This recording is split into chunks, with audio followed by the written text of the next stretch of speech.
अभी तक प्रताप सिंह जिन्होंने पास इशू किया उन्हें उनका खिलाफ कुछ नहीं किया, हमने जवाब मांगा, हमको सस्पेंड कर दिया। आप क्या चाहते हो? संसद का एक ऐसे इको चेंबर में तब्दील किया जाए जहां सिर्फ आपकी जय जयकारे के अलावा कुछ ना हो, लोगों की बात ना किया जाए, राष्ट्र की सुरक्षा पर बात ना हो, सवाल काट देते हो आप। ये उम्मीद थी हमारी संसद से।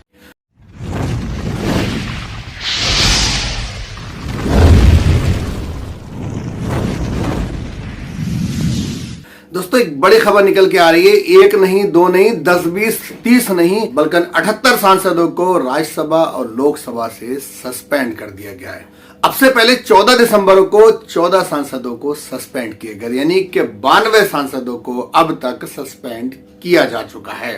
अब बनने जा रहा है विपक्ष मुक्त भारत, जो कि मोदी जी ने नारा दिया था, और संसद विपक्ष विहीन होती जा रही है। अब आप जिस बिल को चाहें और जब चाहें जैसे चाहें पास करा सकते हैं, कोई बोलेगा नहीं। बस गिने चुने नाम मात्र के सांसद अभी बचे हैं और उनको भी देखो कितने दिन तक वहां बैठने दिया जाएगा। विपक्ष मांग कर रहा था संसद की सुरक्षा को लेके। संसद की सुरक्षा को लेके मांग होती तो सवाल ये उठता कि इन लोगों ने ऐसा क्यों किया, क्योंकि ये बहुत पढ़े लिखे लोग थे और निहायत ही गरीब परिवार से थे और बेरोजगार थे, इनका कोई क्रिमिनल बैकग्राउंड नहीं था। तो ये सवाल पूछते संसद में। अब आप गौतम अडानी भी सवाल पूछेंगे, हम सवाल का जवाब देने के लिए बैठे हुए हैं।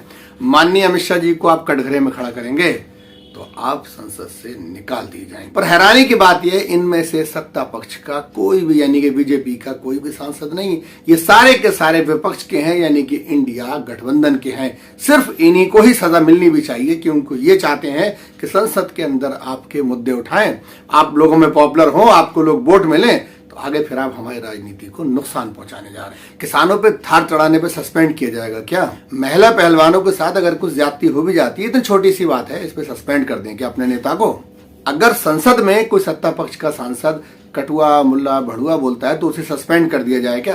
सस्पेंड तब किया जाएगा जब आप सवाल उठाओगे, जनता के मुद्दे उठाओगे, अडानी के बारे में पूछोगे, संसद की सुरक्षा के बारे में पूछोगे, बेरोजगारी की बात करोगे, तो आपको संसद से बाहर खड़ा कर दिया जाएगा। देश चल चुका है डेमोक्रेसी से तानाशाही की तरफ, और गोदी मीडिया बैठा है आपको दिखाने के लिए कि सर बैल में आके प्रदर्शन कर रहे थे, संसद के नियमों की धज्जियां उड़ा रहे थे, लिहाजा सभापति महोदय ने इन्हें सस्पेंड कर दिया। प्रताप सिन्हा ने जिन लोगों को संसद का पास दिलवाया, उन लोगों ने संसद में स्मोक बम छोड़ा, जिससे लेके संसद में अफरा तफरी मच गई, जिससे लेके संसद में भगदड़ मच गई। जब विपक्ष ने संसद की सुरक्षा को लेके मांग की और इस पे बहस करानी चाहिए, जो 14 दिसंबर को 14 सांसदों को बाहर का रास्ता दिखा दिया गया। सोचो अगर विपक्ष नहीं रहेगा तो क्या हशर होने वाला है।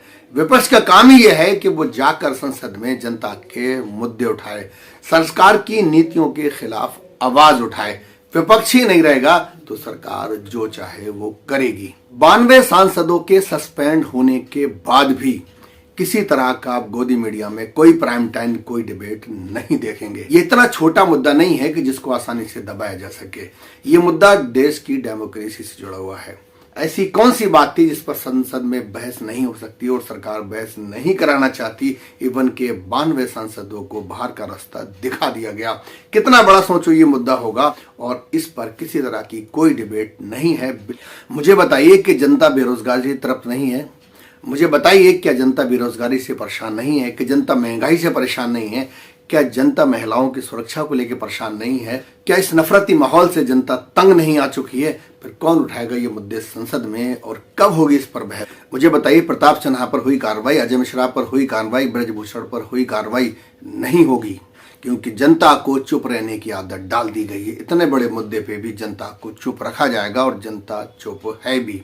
ना ही इस पर कोई प्राइम टाइम होगा, ना ही इस पर कोई डिबेट होगी। आप सबकी आंखों पे नफरत और धर्म का चश्मा चढ़ा दिया गया, इसलिए आपको नजर शायद नहीं आएगा।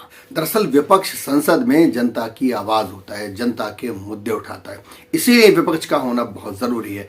और जब विपक्ष नहीं होगा तो आप अपने मनमानी, अपने मनपसंद के जो चाहे कानून नाफिज कर सकते हैं। क्योंकि जिस तरह से विपक्ष संगठित हो रहा है, विपक्ष गठबंधन बना रहा है, 2024 के लिए हो सकता है एक बड़ी चुनौती हो, लिहाजा इन्हें अभी से ही नकेल डाल दी जाए।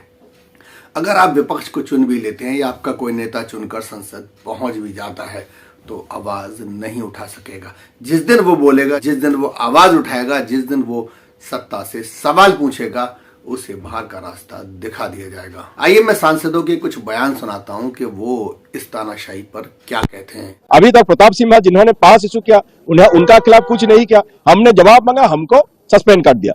अब क्या चाहते हो? संसद का एक ऐसे इको चेंबर में तब्दील किया जाए जहां सिर्फ आपकी जय जयकारे के अलावा कुछ ना हो, लोगों की बात ना किया जाए, राष्ट्र की सुरक्षा पर बात ना हो, सवाल काट देते हो आप। ये उम्मीद थी हमारी संसद से।